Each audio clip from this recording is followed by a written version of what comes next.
Exactly 1 month before today, Thompson had the first 30-minute game of his NBA career. Since then, he's averaged about 26 minutes in 13 matches, including 5 straight with at least 32, finally getting a chance to showcase why he was the number 4 pick.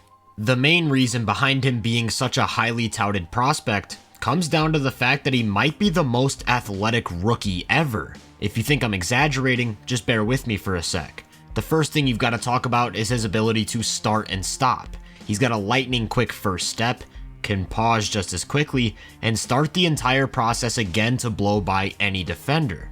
Here's one where he appears to be starting on a drive left, hesitates before continuing his attack, then when he gets cut off you get some deceleration, slowing his momentum so that he can create a finish.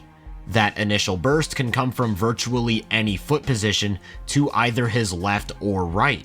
This one again starts with a hesitation, and as soon as he touches the paint, he's taking off for an attempt at dunk of the year.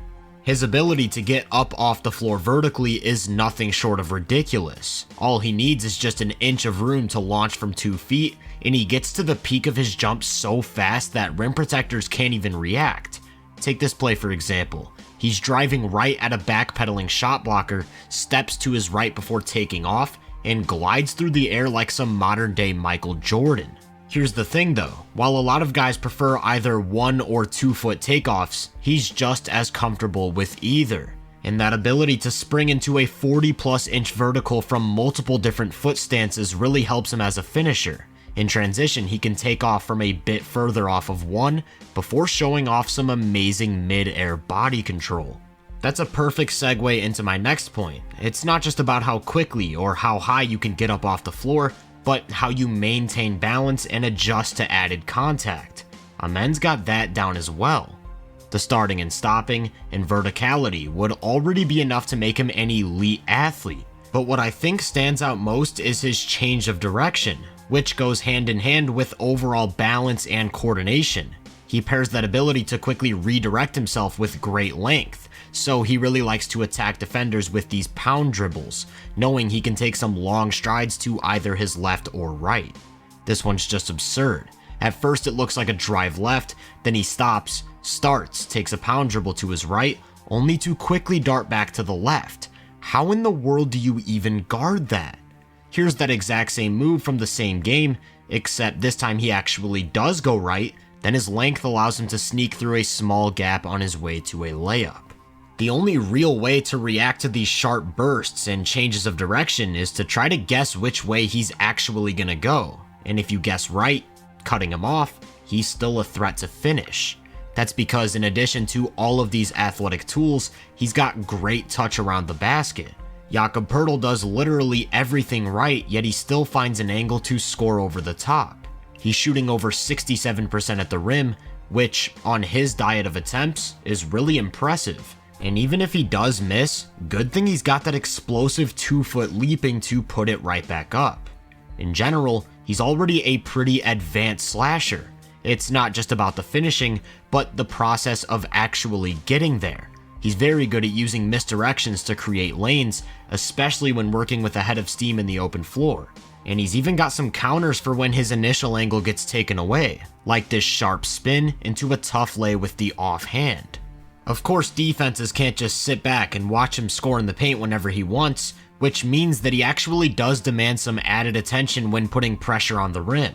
And even in a small sample, he's already shown to be capable of making some really high-level passes, like this mid-air kickout to a wide-open Cam Whitmore on the wing. Or this one where he starts his attack and multiple defenders load up early, to which he counters by skipping it cross-court, right into the pocket of a shooter for 3. My favorite thing about Amen's playmaking is the way he'll use his eyes to manipulate defenders. On this one, he's staring down Jeff Green in the corner, which moves Poeltl away from the paint and leaves Whitmore under the basket for an easy dunk. Here's another example, this time in the pick and roll. He stares down the corner to move this defender away from the basket, leaving Şengün with a free 2 points. When he pairs his ability to read defenses with that athleticism, you get plays like this, where he takes the pound dribble to step around a defender before taking off vertically while staring down the corner, only to hang in the air and dump it off to Jeff at the rim. With all of that said, even though he's got a serious game as a slasher, with the ability to score or pass, he still has some clear offensive limitations. For one, he can get a bit out of control with his handle, especially when dealing with aggressive pressure. He also doesn't always make the best decisions as a passer, so he'll commit some avoidable errors. As a result, when he gets a lot of touches, he can be pretty turnover prone.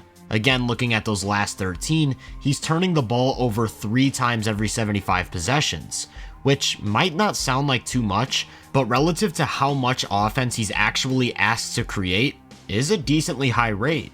These things can improve with time and reps under his belt though. The bigger problem is his complete lack of shooting. In the event his attack gets taken away with no path to the rim, he really doesn't have a mid-range game to fall back on. Not just that, but he's a total non-threat from 3.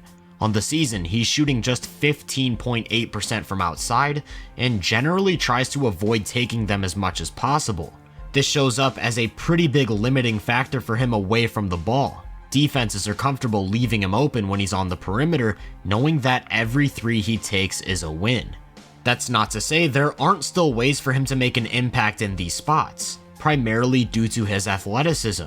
He spends most of his time operating on the baseline and has great feel for when to cut, which gets him some easy buckets.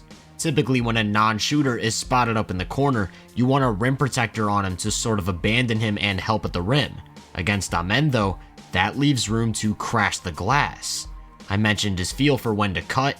That also stands out when positioning himself for second chance opportunities, with the explosive vertical to get up and capitalize. Over his last 13 games, he's grabbing about 4 offensive rebounds every 75 possessions, which is absurd. That's the type of number you expect from 7-footers who don't get back on defense, not wings who can initiate like a guard. Speaking of 7-footers, that 2-foot leaping ability also allows him to hang around the dunker spot like a big, with the same concept. Help off of him, and he's got an easy dunk. To be honest, it really doesn't matter where he starts. Defenses don't want him catching the ball in close, because as soon as he does, there's really not much of a chance at recovering. I talked about some of his limitations, the handle, decision making, most notably the shooting, but again, looking at those last 13, he's averaging about 15 points, 12 rebounds, and 5 assists per 75 on over 60% true shooting. That's some serious production, and I think the most intriguing part about it is that you could make the argument he's been even more impressive defensively. Again, it starts with the athleticism. Most guys are out of the play after getting beat on a closeout like this, but Amen's able to shift his momentum and recover for a decent contest. Because he can change directions at such a high level, that means when offensive players try to catch him with shifty moves of their own, he can stay in front of them. There's also the lateral quickness. He slides his feet to beat attackers to the spot, while using his lower body as a roadblock, forcing guys to go over the top and smothering them with his length. You'll have these plays where it looks like he's beat off the dribble, with a slasher getting the step on him, but not really, as he recovers to get back in front of the ball and protect the rim. That incredible agility also allows him to cover tons of ground as a helper. As soon as a drive starts coming his way, he darts in front of it to shut off the lane, while still recovering to his own man to block a pull-up jumper. So you've got incredible agility, great length. He's also got some lightning quick hands both on and off the ball that have turned him into a devastating defensive playmaker. He'll jump lanes, swipe down at attackers with every opportunity, which has helped him average 2 steals every 75 possessions. And if you think that's impressive, it pales in comparison to his nearly 5 deflections per 36 minutes. You don't want the ball getting near this guy. If offensive players try to lose him by running around screens, he's pretty good at dodging those as well. He actually gets clipped by this one, which is where that one-of-one athleticism comes in handy. It's not just chasing movement shooters. He can get over ball screens at the point of attack as well. Cam Thomas thinks he has a pull-up jumper, only to get swatted from behind. And I think it goes without saying that you probably don't want a guy with his set of tools following you closely as you look to score. In addition to the perimeter stuff, I think he can play a little bit bigger when needed. He's not super strong, but does a good job of angling his lower body to absorb contact and hold his ground against more powerful creators.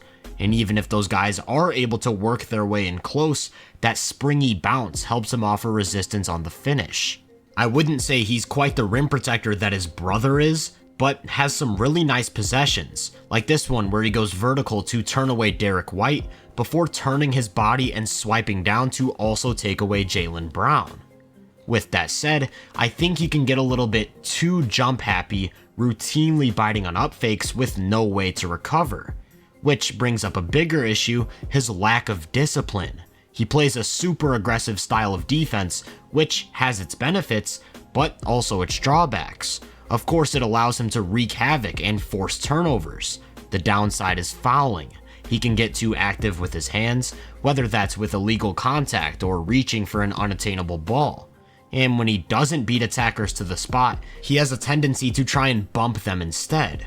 Looking at the same 13-game stretch, almost 4.5 fouls every 75 possessions. That's a problem. But like I said, with the turnovers, it's fixable. And all that's to say, he's a rookie. It's only standard that he'll be raw in quite a few facets. But there's no denying the athletic tools and skills he's already put on display. A capable point of attack defender who can affect offenses away from the ball in a variety of ways.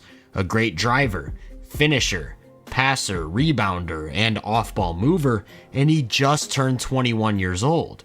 The future is bright in Houston and for Amen Thompson, who's showing exactly why he earned a top 4 selection. If you enjoyed this breakdown, make sure to drop a like, subscribe, and turn my post notifications on to be first on more content. If you're interested in my more in-depth research, make sure to check out my website and social media profiles. You can find those links in the description. Feel free to let me know down in the comments what you think of Thompson. As always, I hope you all have a great day, and I'll catch you guys in the next one.